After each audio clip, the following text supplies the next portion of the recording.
ដឹងថាបងបានស្រឡាញ់អូនមុនពេលដែលនឹមនួនជួបព្រាមរាក្តីស្នេហ៍នេះកើនឡើងរហូតសាងគ្រួសារឧបសគ្គយ៉ាងណាក៏ប្រឹងតស៊ូអរគុណដែលបានចូលជីវិតបងរាល់វេលាកន្លងសែនកក់ក្ដៅស្រឡាញ់ថ្ងៃនេះស្អែករៀងរហូតទៅបេះដូងប្រាថ្នាជ្រើតែពើសូមឲ្យស្នេហ៍អូននឹងបងស្ថិតថេររៀងទៅទោះសូមក៏ចិត្តនេះមិនប្រែ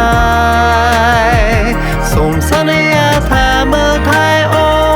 នការពារស្ងួនណាស្នេហ៍បងនឹងអូនកាន់ដៃគ្នារៀងរហូតទៅ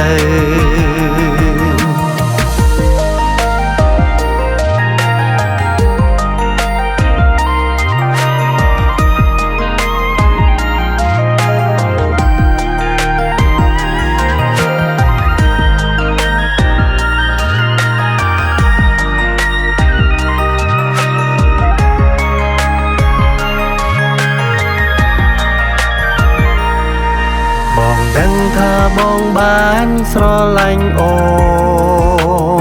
នមុនពេលដែលនឹមនួនជួបព្រាមរាក្តីស្នេហ៍នេះកើនឡើងរហូតសាងគ្រួសារឧបសគ្គ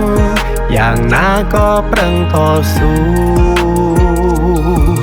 អរគុណដែលបានចូលជីវិតបងរាល់វេលាកន្លងសែនកក់ក្ដៅទោះសុខឬទុក្ខតែងមានអូននៅពេលបើតែងផ្ដល់កម្លាំងចិត្តសូមឲ្យស្នេហ៍អូននឹងបងស្ថិតថេររៀងទៅទោះសូម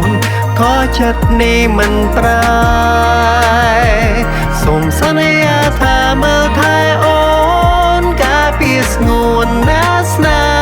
ហ៍បងនឹងអូនកាន់ដៃគ្នារៀងរហូតទៅសូមឲ្យស្នេហ៍អូននឹងបងស្ថិតថេររៀងទៅទោះសូមក៏ចិត្តនេះមិនប្រែសូមសន្យាថាមើលថែអូនការពារស្ងួនណាស្នេហ៍បងនឹងអូនកាន់ដៃគ្នារៀងរហូ